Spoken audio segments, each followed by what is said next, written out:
అమెరికాలో green card సంపాదించాలంటే easy method మీరు అమెరికన్ సిటిజన్స్ పెళ్లి జేసుకోవాలి.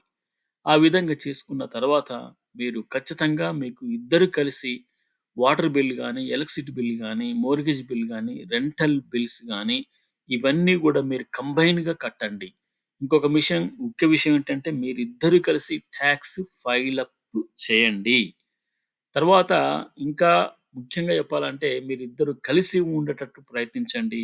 మళ్ళీ మీరు పిల్లల్ని గూడా కనడానికి ప్రయత్నించండి. అప్పుడు యూఎస్‌సీఎస్ వాళ్ళు మీ ఇద్దరిని సెపరేట్‌గా ఇంటర్వ్యూ చేసేసి వైఫ్‌ను, హస్బాండ్‌ను ఇద్దరిని క్వెషన్‌లేస్తారు. వాళ్ళ నుంచి ఒకే రకమైనటువంటి సమాధానాలొస్తే మీకు గ్రీన్ కార్డ్ ఇస్తారు. లేదంటే మీ గ్రీన్ కార్డ్‌ను క్యాన్సెల్ జేస్తారు. ఇంకొక ముఖ్య విషయం ఏంటంటే ఒక్కొక్కసారి ఎవరైతే మీకు అమెరికన్ సిటిజన్ మీకు గ్రీన్ కార్డ్ స్పాన్సర్ చేస్తున్నారో వాళ్ళనొక్కరిని పిలిచేసేసి వాళ్ళని రకరకాల ప్రశ్నలేస్తారు. "నువ్వు నిజంగా పెళ్లి చేసుకుంటున్నావా? లేకపోతే డబ్బులకు ఆశపడి పెళ్లి చేసుకుంటున్నామా? ఇప్పుడే నిజం చెప్పు.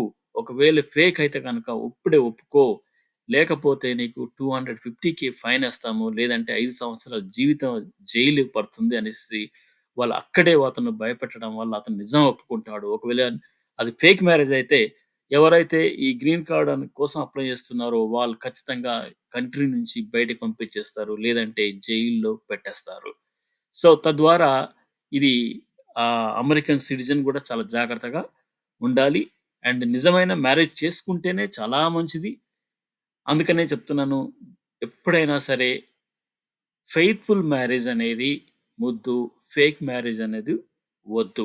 మీరు చేసుకున్నటువంటి మ్యారేజు హిందూ మ్యారేజ్ ప్రకారం గావచ్చు, క్రిస్టియానిటీ ప్రకారం గావచ్చు, మరి ఏ ఇతర మతాచారం ప్రకారమైనా సరే పెళ్లి చేసుకున్న తర్వాత మీరు మ్యారేజ్ సర్టిఫికేట్ అప్లై చేసుకొని అది వచ్చిన తర్వాత మీరు గ్రీన్ కార్డ్ అప్లై చేసుకోవచ్చు.